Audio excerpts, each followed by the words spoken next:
نحمده ونصلي على رسوله الكريم أما بعد فأعوذ بالله من الشيطان الرجيم بسم الله الرحمن الرحيم أولئك حزب الله صدق الله العظيم وقال النبي صلى الله عليه وسلم أصحابي كالنجوم أو كما قال عليه الصلاة والسلام. آج میں ان شعلہ نوا بیانوں کو دیکھ کر یہ کہنا چاہتا ہوں اللہ نے زینت بخشی ہے افلاک کو روشن تاروں سے.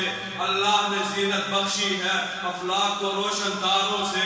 اسلام نے عزت پائی ہے محبوب خدا کے یاروں سے.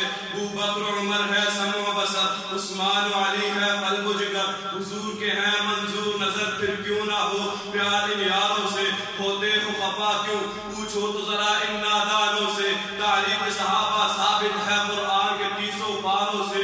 میرے معزز سامعین اور میرے ہم مشن ہم مکتب ہم سفر ساتھیوں اور میرے سٹیج کے ارد گرد نامور طلباء علماء اور اساتذہ کرام عدل و انصاف والے منصفین حضرات السلام علیکم.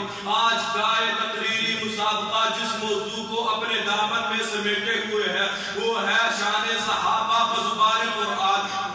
قرآن صحابہ کی تعریف میں کیا کہتا ہے؟ ویسے تو سارے کا سارا قرآن ہی صحابہ کی شان کی گواہی دیتا ہے. میں 2 قدم آگے بڑھ کر تفسیر معارف القرآن کھولتا ہوں, معارف القرآن سے پوچھتا ہوں اپنے تخیلات میں تو صحابہ کی تعریف میں کوئی ایسی مثال دے دے جس کی وجہ سے ہمارا ایمان دوبارہ بلبلا پائے. تو صحابہ معارف القرآن مجھے والسابقون الاولون من المہاجرین والانصار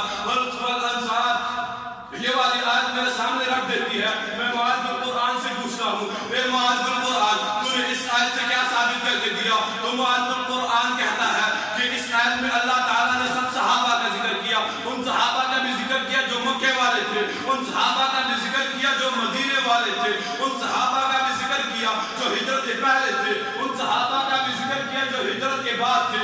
ان سب صحابی کا ذکر کر کے آگے اللہ تعالیٰ نے بلا کسی قید و شرط کے فرمایا رضی اللہ عنہم ورضوا عنہ کہ میرے نبی کا صحابی ادنا تو ہو سکتا ہے لیکن وہ جہنمی نہیں ہو سکتا, اس کا ٹھکانہ ہمیشہ جنتی ہو سکتا ہے.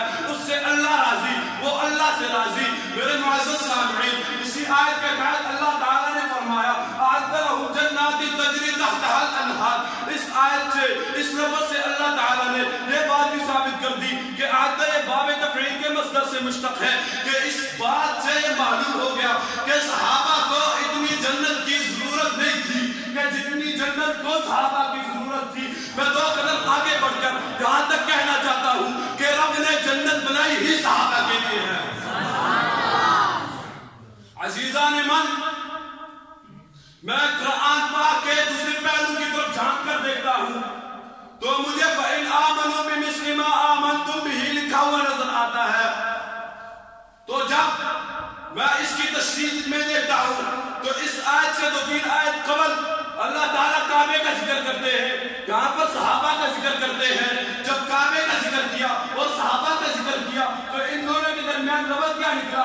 سنیے ذرا متوجہ ہوئیے گا کہ کعبہ یہ نماز کا قبلہ, صحابہ یہ ایمان کا قبلہ. اگر کوئی شخص نماز کے قبلے سے منہ پھیرے اس شخص کا نماز نہیں ہوتا. اگر کوئی شخص ایمان کے قبلے یعنی صحابہ سے منہ پھیرے کیا وہ شخص مسلمان ہو سکتا ہے؟ ہاں, وہ شخص بھی قطعاً ہرگز مسلمان نہیں ہو سکتا. پھر میں کیوں نہ کہوں درے فشانی نے تیری قطروں کو دریا کر دیا, دل کو روشن آنکھوں کو بینا کر دیا. قدرت ہے جو راہ پر اوروں کے ہادی بن گئے, اسی لیے خدا نے جنت کا اعلان کر دیا. یہ پہلا جیش دنیا میں افواج الہی کا جسے اعلان کرنا تھا خدا کی بادشاہی کا.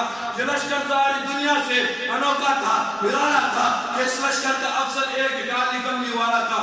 معزز سامعین توجہ چاہوں گا کہ میں جب قرآن پاک کے دوسرے پہلو کی طرف جھانک کر دیکھتا ہوں تو مجھے اولئک علی ھدی من ربہم واولئک ھم المفلحون لکھا ہوا نظر آتا ہے.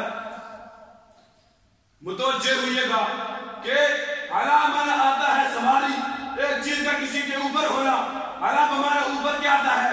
تو اس سے یہ بات ثابت ہو گئی کہ اللہ تعالیٰ نے صحابیوں کو کوئی زبردستی نہیں حوالے کیا تھا، بلکہ ہدایت کو صحابی کے لیے سواری بنا کر پیش کیا گیا۔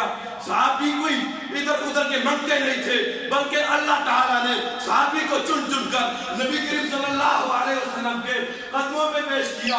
میں جب دوسری جگہ جھانک کر دیکھتا ہوں تو مجھے یوں نظر آتا ہے وَإِذَا جَاءَكَ الَّذِينَ يُؤْمِنُونَ بِآيَاتِنَا فَقُلْ سَلَامٌ عَلَيْكُمْ، سلام علیکم، یہ جنتی سلام ہے۔ السلام علیکم یہ ہمارے تمہارے لیے شریعت کا السلام ہے۔ میرے معزز سامعین، متوجہ ہوئیے گا کہ صحابہ پھرتے تو دنیا میں تھے، لیکن جنت ان کو سلام ہے، لیکن جنتی سلام ان کو دنیا میں آ رہی ہے۔ شروع میں اذا فرمایا، ان نہیں فرمایا، ان میں کچھ نہ کچھ شک تو باقی رہتا ہے۔ اذا فرما کر یہ بات بتلا دیا کہ صحابی دنیا میں ادھر سے ادھر تو ہو سکتے ہیں، لیکن اے نبی دل میں تجھے نہیں نکال سکتے۔ اسی پر اکتفا کرتے ہوئے وما علینا